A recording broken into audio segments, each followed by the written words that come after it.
الحمد للہ نحمده ونستعینه ونستغفره ونؤمن به ونتوکل علیہ ونعوذ باللہ من شرور انفسنا ومن سیئات اعمالنا من يهده الله فلا مضل له ومن يضلل فلا هادي له ونشهد ان لا اله الا الله وحده لا شريك له ونشهد ان سيدنا محمدا عبده ورسوله ارسله بالهدى ودين الحق ليظهره على الدين كله وكفى بالله شهيدا فصلى الله عليه وسلم تسليما كثيرا كثيرا اما بعد فاعوذ بالله من الشيطان الرجيم بسم الله الرحمن الرحيم ان هذا القرآن يهدي للتي هي اقوم. محترم رفقائے تنظیم اسلامی،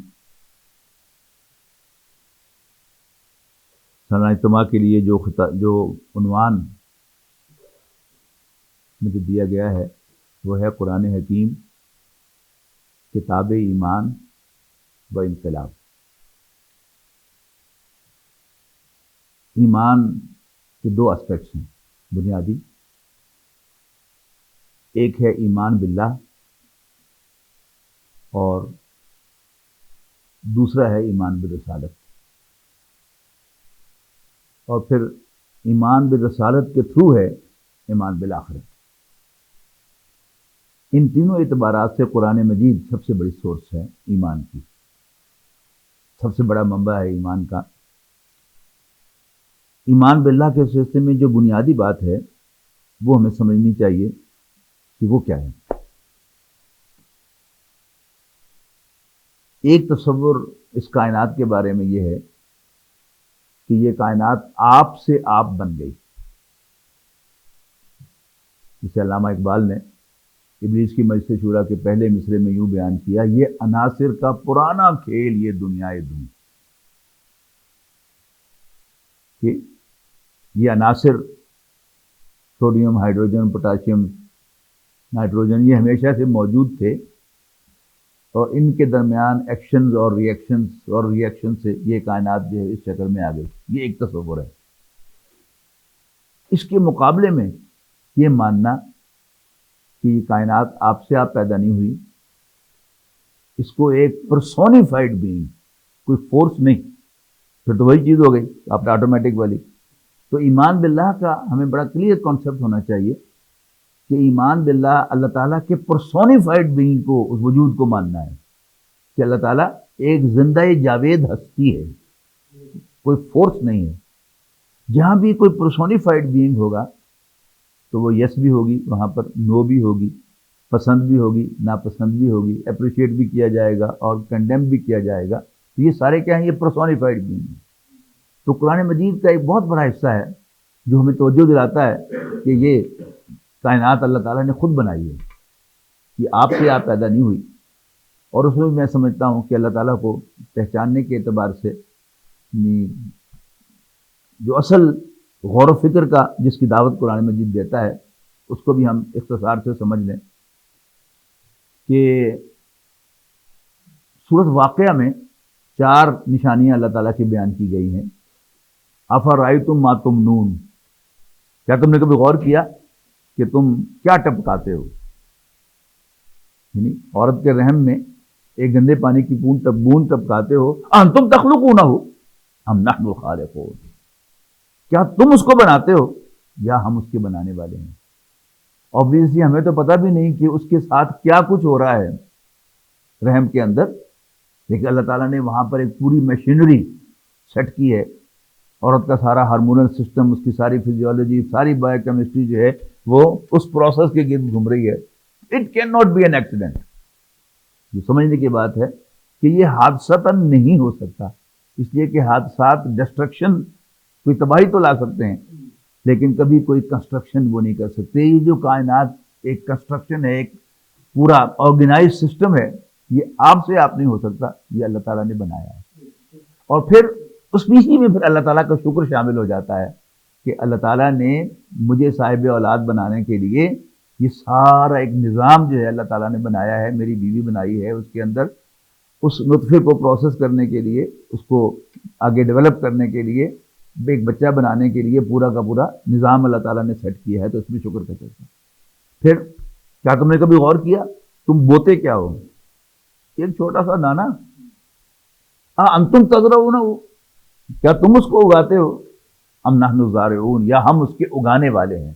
یعنی انسان یا کسان تو اتنا ہی کام کرتا ہے نا کہ اس چھوٹے سے دانے کو مٹی کے اندر دفن کر دیتا ہے، دبا دیتا ہے، اور پھر اللہ تعالیٰ اسے پھاڑتا ہے، اللہ تعالیٰ اس میں سے پودا نکالتا ہے، اللہ تعالیٰ اس پر ایک دانے سے 700 دانے جو ہے وہ پیدا کرتا ہے، اسے بھی زیادہ پیدا کر سکتا ہے۔ تو یہ سب کیا ہے؟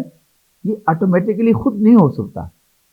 مقصد ہے کہ یہ دانا، یہ گندم، یہ جو، یہ چاول، یہ میرے کام آتے ہیں، جبکہ میں ان کا اگانے والا نہیں ہوں، صرف بونے والا ہوں۔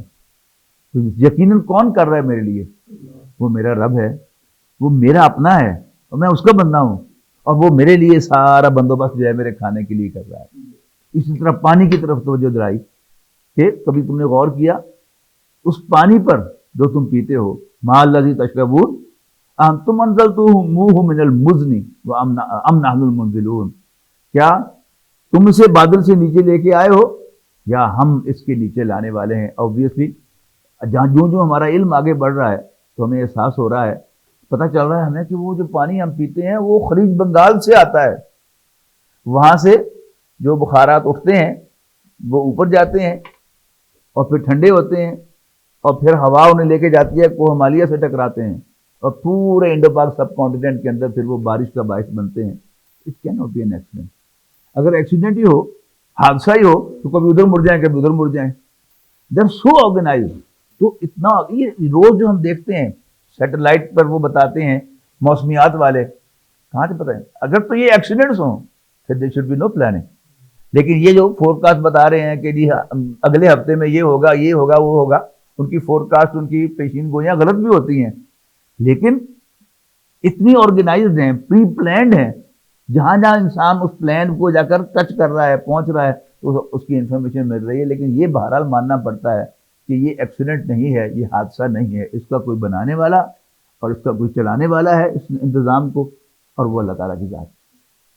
اسی طرح چوتھی چیز فرمائی کہ کیا تم نے کبھی غور کیا آگ پر جو تم جلاتے ہو؟ اس وقت درخت سے آگ جلائی جاتی تھی کہ وہ درخت کس نے اگایا،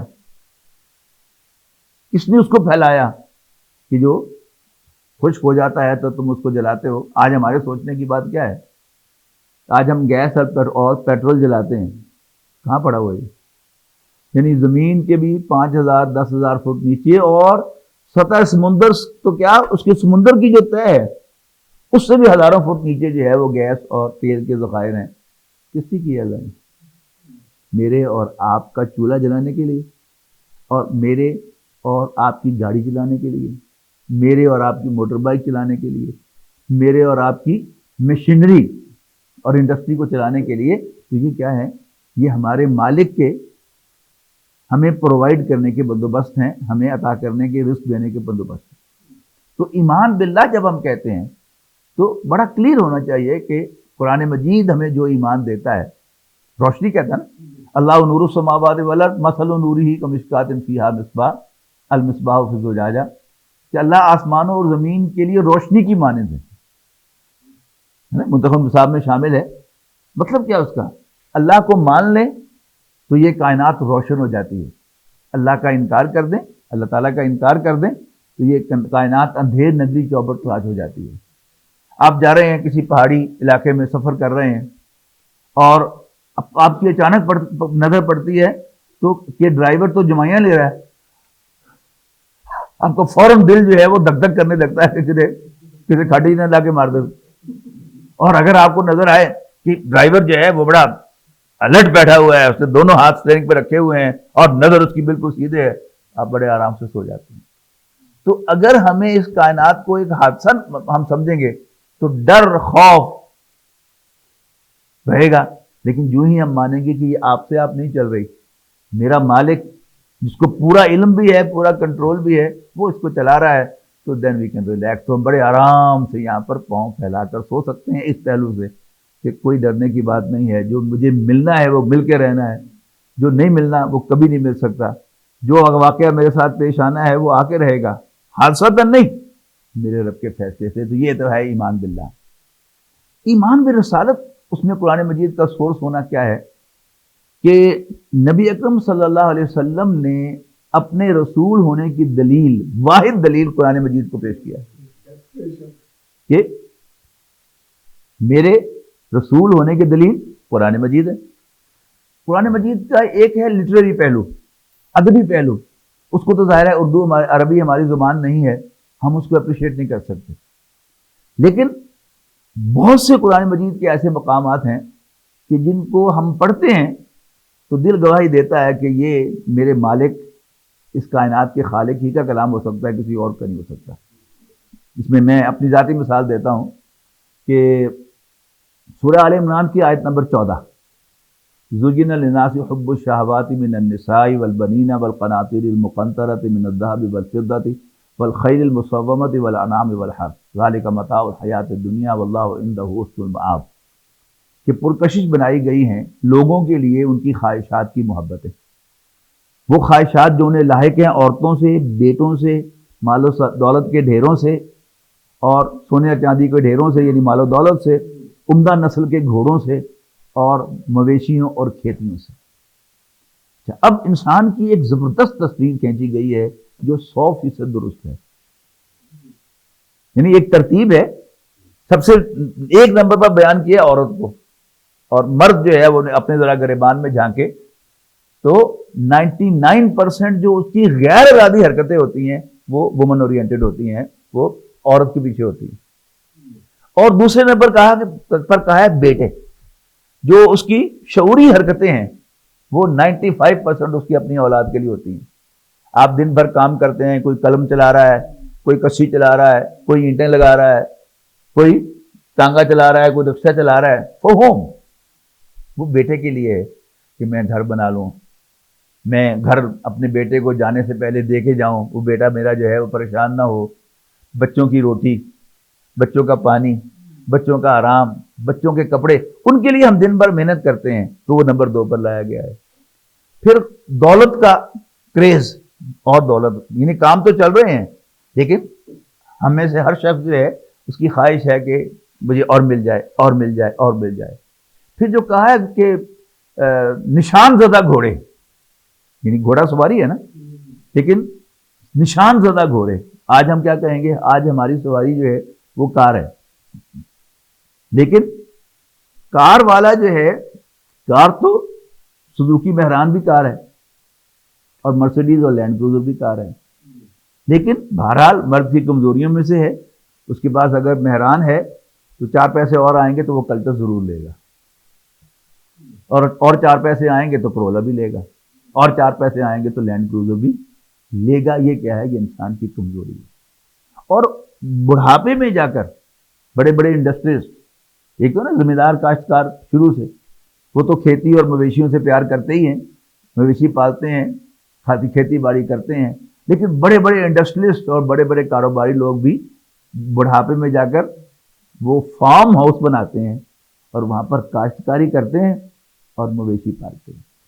تو یہ ایسی خوبصورت تصویر مجھے معلوم ہوئی، میں زمانہ طالب علمی کی بات کر رہا ہوں، جب ڈاکٹر سارم صاحب رحمہ اللہ سے یہ قرآن مجید پڑھا اور یہ آیت جو ہے انہوں نے اس کی طرف متوجہ کیا، تو میرے دل نے گواہی دی کہ یہ کسی انسان کا کلام نہیں ہے، یہ اللہ کا کلام ہے۔ جب اس کو اللہ کا کلام مانا تو پھر اس کے ذریعے سے نبی اکرم صلی اللہ علیہ وسلم کو اللہ کا رسول مانا، تو بھی ہے اللہ۔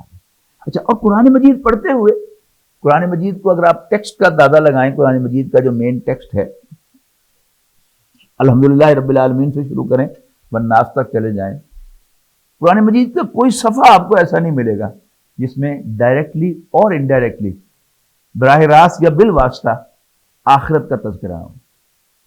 یہاں تک کہ وہ آیات کہ جن میں اللہ تعالیٰ کے علیم ہونے، بصیر ہونے، سمیع ہونے کا تذکرہ ہے، اس کو جسٹ انفارمیشن نہ سمجھا جائے۔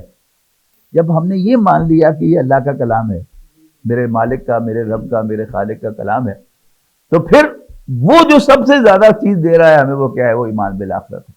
تو قرآن مجید یہ تمام ایمانیات کی سورس ہے، ایمان لانے کے لیے بھی اور ایمان پر قائم رہنے کے لیے بھی۔ دوسرا حصہ جو ہے میری آج کی گفتگو کا وہ ہے کہ قرآن مجید انقلاب کی کتاب ہے۔ انقلاب لفظی اعتبار سے تو خود بدل جانے کو کہتے ہیں، لیکن عام اصطلاح میں کوئی بڑی تبدیلی جو ہے اس کو انقلاب کہتے ہیں۔ اور ظاہر ہے جو موضوع مجھے دیا گیا ہے اس کے اعتبار سے نبی اکرم صلی اللہ علیہ وسلم نے جو انقلاب برپا کیا، عظیم ترین انقلاب، اس کی سورس قرآن مجید ہے۔ وہ کیسے کہ ہر جماعت، ہر داعیہ انقلاب اپنی کوئی اسٹریٹجی بتاتا ہے، اپنی کوئی طریقہ کار وضع کرتا ہے اور پیش کرتا ہے کہ میں اس طریقے سے انقلاب لاؤں گا۔ نبی اکرم صلی اللہ علیہ وسلم کو دوسری ہی وحی میں یہ اسائنمنٹ دے دی گئی تھی کہ آپ نے رب کو بڑا کرنا ہے۔ یا ایھا المدثر قم فانذر وربک فکبر۔ نبی اکرم صلی اللہ علیہ وسلم ذہین آدمی تھے، ذہین ترین انسان تھے، کوئی شک نہیں، ہمارا ایمان ہے۔ اور بجا طور پر آپ اس نتیجے پر پہنچے تھے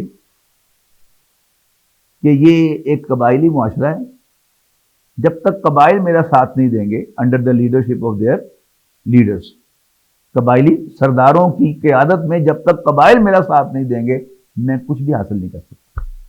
لیکن قرآن مجید گواہ ہے کہ نبی اکرم صلی اللہ علیہ وسلم نے یہ سوچا بعد میں، یعنی سوچنے ہی لگتے تھے اس لائن پر تو اللہ تعالیٰ منع کر دیتا کہ نہیں، وَاصْبِرْ نَفْسَكَ مَعَ الَّذِينَ يَدْعُونَ رَبَّهُمْ بِالْغَدَاةِ وَالْعَشِيِّ يُرِيدُونَ وَجْهَهُ وَلَا تَعْدُ عَيْنَاكَ عَنْهُمْ تُرِيدُ زِينَةَ الْحَيَاةِ الدُّنْيَا وَلَا تُطِعْ مَنْ أَغْفَلْنَا قَلْبَهُ عَنْ ذِكْرِنَا وَاتَّبَعَ هَوَاهُ وَكَانَ أَمْرُهُ فُرُطًا۔ کہ قناعت کرو، اپنے آپ کو لگائے رکھو انہی ساتھیوں کے ساتھ جو ہم نے آپ کی جھولی میں ڈالے ہیں، جو غریب ہیں، تنگ دست ہیں، دنیا کی کوئی حیثیت نہیں رکھتے، لیکن اپنے رب کو صبح و شام پکارتے ہیں، اسی کو خوش کرنا چاہتے ہیں، ان سے اپنی نظریں نہ پھیرنا۔ یہ کیا ہے؟ یہ انقلاب کا ڈائریکشن دی جا رہی ہے۔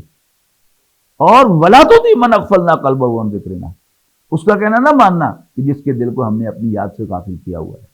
کہ ولید بن مغیرہ ایک ٹپکل کردار تھا اس معاشرے کا کہ جو کھاتا پیتا تھا، نبی اکرم صلی اللہ علیہ وسلم سے لٹریری آدمی تھا، ادب کو جانتا تھا، اور قرآن مجید کے ادبی پہلو سے بے حد متاثر تھا، اور چپ کے جا کر نبی اکرم صلی اللہ علیہ وسلم کی زبان مبارک سے قرآن مجید سنتا تھا، اور پھر ملاقات بھی کرتا تھا آ کے، اور مشورے دیتا تھا بغیر فیس کے کہ یہ جو اصل میں آپ کی ریجیڈیٹی ہے نا، یہ کچھ کرنے نہیں دیتی، میں چاہتا ہوں کہ آپ کے اور قریش کے درمیان کوئی کمپرومائز ہو جائے۔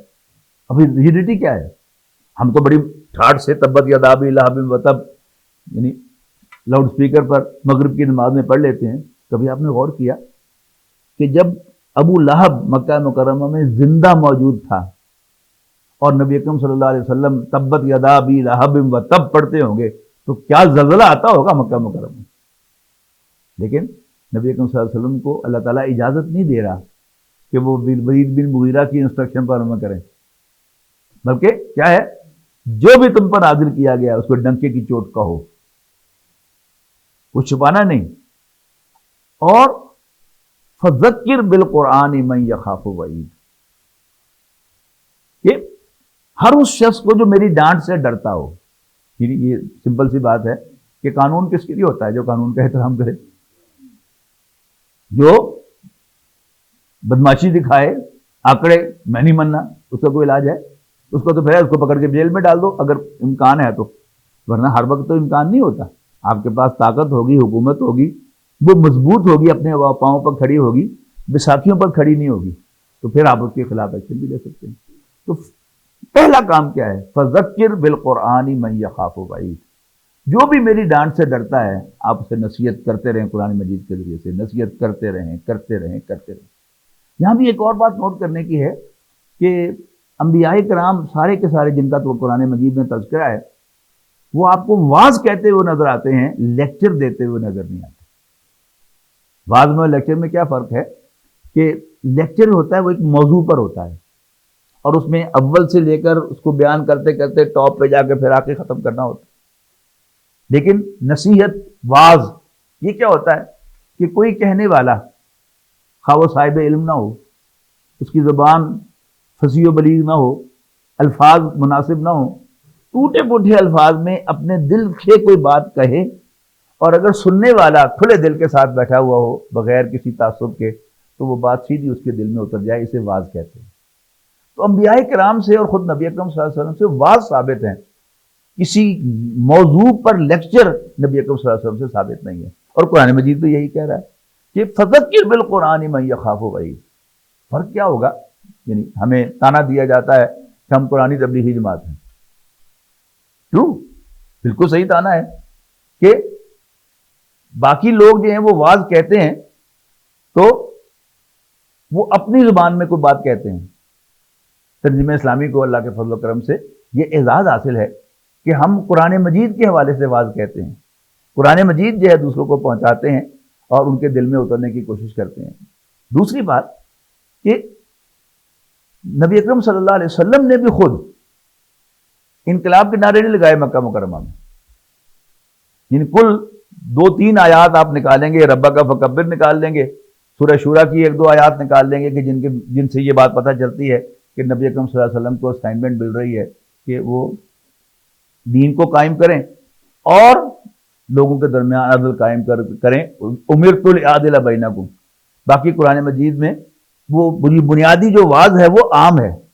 جب مدینہ تشریف لے آئے ہیں، اللہ تعالیٰ نے خود راہیں کھولی ہیں، اور وہاں پھر نبی اکرم صلی اللہ علیہ وسلم سیف بدست بھی میدان میں آئے ہیں، تلوار لے کر بھی آئے ہیں، آپ گھوڑے پر سوار ہوئے ہیں اور آپ نے فوجوں کی کمانڈ کی ہے، یہ سب کچھ جو ہے وہ ہوا ہے۔